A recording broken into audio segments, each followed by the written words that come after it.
by Sinji. So yeah, at this point they are playing. This is for tournament life here. Whoa, and Arhungry choosing Fox. Last time I saw Arhungry, he was playing Cloud in doubles, but last time I saw him in singles was at Collision where he played Corrin. Yeah, no, he's normally a Corrin main. I think, also seen a Sheik from him. As have rarely.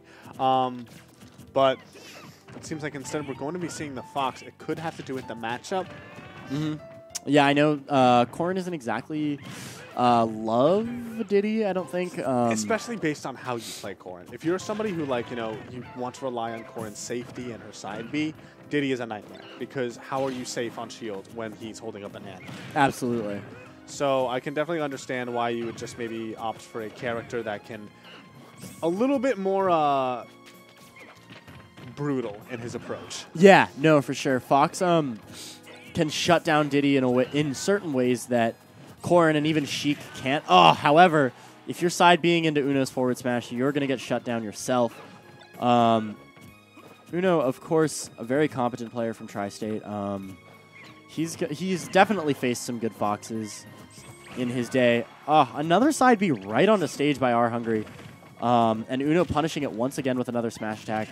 And there's the up smash from Uno sneaking its way under, and he takes that first stock pretty convincingly. I mean, there were probably a few plays that Arhungry could have made, but Uno just not giving him the chance to even get any of those started.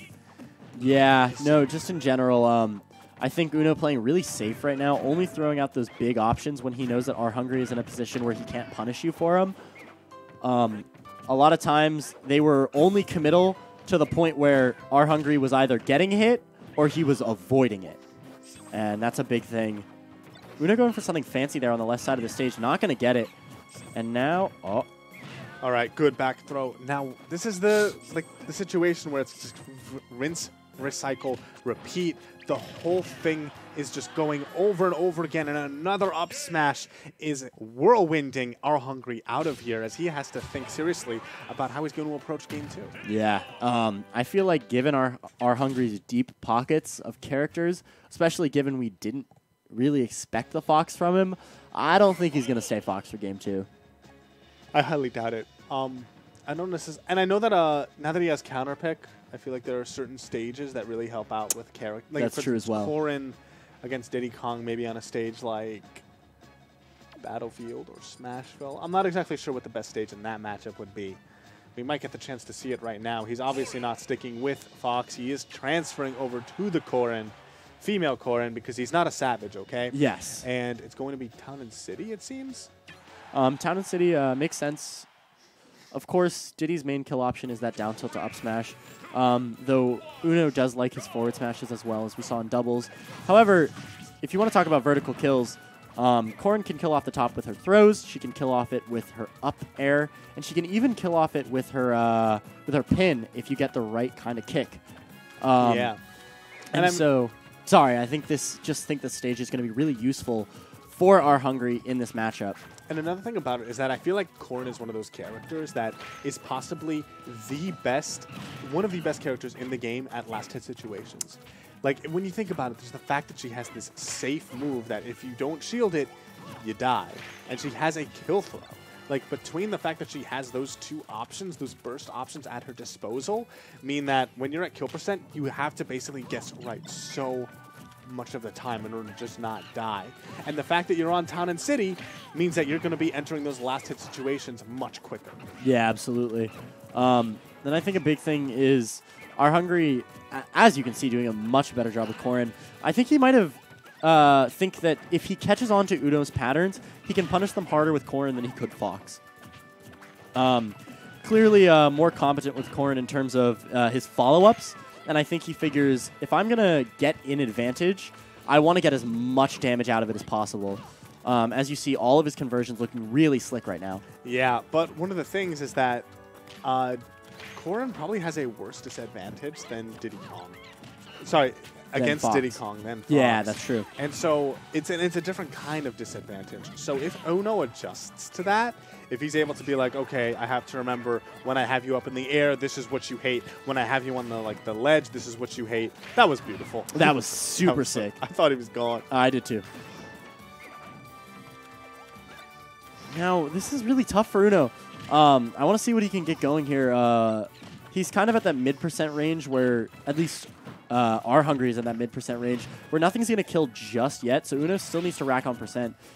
But at the same time, not all of his combos are going to connect, so we're going to see what he does with this banana. Wow, great DI keeping him alive, but 142% on his body. He regrabs the ledge without any real bad thing happening to him. I take that back, actually. Arhungry, instead of trying to punish a regrab or an immediate get up there, he knows, like, you've been monkey flipping to the middle of the stage. I've seen it. We've all been seeing it, and now I'm going to make you pay for it. And that's what I was saying. Arhungry, he seems to have caught on to Uno's patterns a little bit more in this game, but more importantly, he can punish them more with the character he's more familiar with. Up tilt, not going to come into anything except for that frame trap on the air dodge. And now he has him in a good position. Up air, yes. Let's do it again. No. Oh, but he's still able to catch him with these frame traps, but Diddy Kong's small size avoiding that that little blue ball. That probably would have meant the game for Arhungry right there. That Dragon Fang shot into Bite is an incredibly potent combo. Uno going far out there, but he's going to get an up air for his troubles. And Again. Yeah, so if you notice, he's been doing that now. He up airs at this exact height. And just consistent damage and consistent damage means that he can throw out that pin, gets the tipper hitbox, takes game 2 very decisively. Absolutely. And if you're Uno, you need to sort of think about, okay, game 1, I won, but for completely different reasons. Yeah. That was against his Fox. I have to forget that game ever happened. Absolutely. He's playing a new set. He's playing he's playing a new set where luckily he only has to win one game. Exactly. But that being said, considering how convincing that last game was, Uno needs to recollect. He needs to think about maybe a more established game plan. There's going to be Talent City again. I don't necessarily disagree with this, especially if he's able to make the necessary adjustments, which already looks like it's doing pretty well for him as he's dished out 40% and only taken 5 in kind. Yeah, so that side B in to Arhungry's range is really interesting because it shows that Uno wants to play a little bit more in Arhungry's face. And I think that that's what he does need to do right there, that banana getting inside Arhungry's zone. Perhaps this is what he needs to do. He needs to change it up, get a little bit bigger inside Arhungry's zone, and perhaps punish him when he does get that opportunity. And I do want to point out that, you know, Arhungry, of course, came out from New Jersey, which is definitely no small feat. But Uno, he's Pennsylvania, correct? He is... This was like hours for him to come out here. Oh, yeah. And he's in losers already. He does not want to end up getting eliminated by this Corrin when he clearly still has so much fight left in him that he wants to dish out. Oh, that uppy was a little bit questionable, but doesn't get punished super hard. So right now, Uno in an okay spot as long as he doesn't drop the stock right here and now. Uno, he's mixing up his air dodges and, more importantly, his monkey flips a little bit more than he was last game. You saw Arhungry wasn't able to get a read on it on that recovery. However, he still needs to find a way to get the stock from Arhungry. I'm expecting a down tilt to up smash coming up soon. Well, if you notice, he's going for banana a lot more. He does not want to bother getting into his range because of how threatening that is. He's able to survive with some great DI, and that pin is pretty stale at this point, but... yeah, banana, I feel like, is the much safer go-to option here. That's true. Just in general. Oh, wow, he looks for it right there. It's a tight situation. Great up smash from Uno. That's going to take it. Yeah, and now Uno, although he has 142%, he's taken that stock. At the very least, he doesn't have to worry about mounting a comeback now. The game is evened up to 1-1, 0% on both. No. Double pin starting it out. Yes, going for the third. Arhungry's use of pin is pretty strong this game. Yeah, but at the same time, like, remember that last game he killed with pin at like 80? Yeah, that's true too. We haven't quite seen that sort of pin usage. Instead, it's more of a neutral tool. Oh. And right now they're slowing down the pace of the match. Great up throw, forward air. Not going to get any conversion after that. Instead, we get a nair to up tilt from Arhungry. A little combo of his own. Yeah, they are being patient right now. They are respecting each other so much here. Oh, tries to spot dodge the second hit, but ends up still getting caught. He has 76% on his body right now, and Arhungry is looking to get in and do even more. Lets him go. Uno got him at the ledge. What's he going to do? Oh, he didn't know he didn't have the banana. It was right over there on the stage. Yeah, must have been. Must have been a bait, because think about it. You got a monkey flip off of it. Mm-hmm. Oh, once again, Arhungry trying to read that monkey flip in. Not going to get it this time. Shield poke with the up tilt. Wow, I can't believe that forward air landed, but it did. But the monkey flip is going to be punished. Arhungry moving on, and Uno has to walk away from the tournament with a bit of early loss there. Yeah, unfortunate for sure for Uno. However, Arhungry must be breathing a sigh of relief there.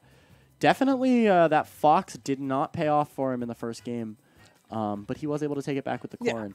And I mean, granted, Game 3 was pretty close, but I feel like he wanted to take a risk with the Fox. He wanted to see how it would go. He's probably not a fan of that matchup to begin with. Yeah, so, that's true too. Yeah. Perhaps it's what some players do where they save a character for their next round and warm them up a little bit, but I don't really know. I don't necessarily know about that. I'm trying to think of what character he could possibly be expecting to fight next. That's what I mean, right? Like maybe like a Donkey Kong. Yeah, but then like Corrin does pretty decent against Donkey Kong too. Does she? Not as well as Fox, but yeah, that matchup's fun. That matchup's real fun. That matchup's fun. Have you ever wanted to just like go into training mode in 2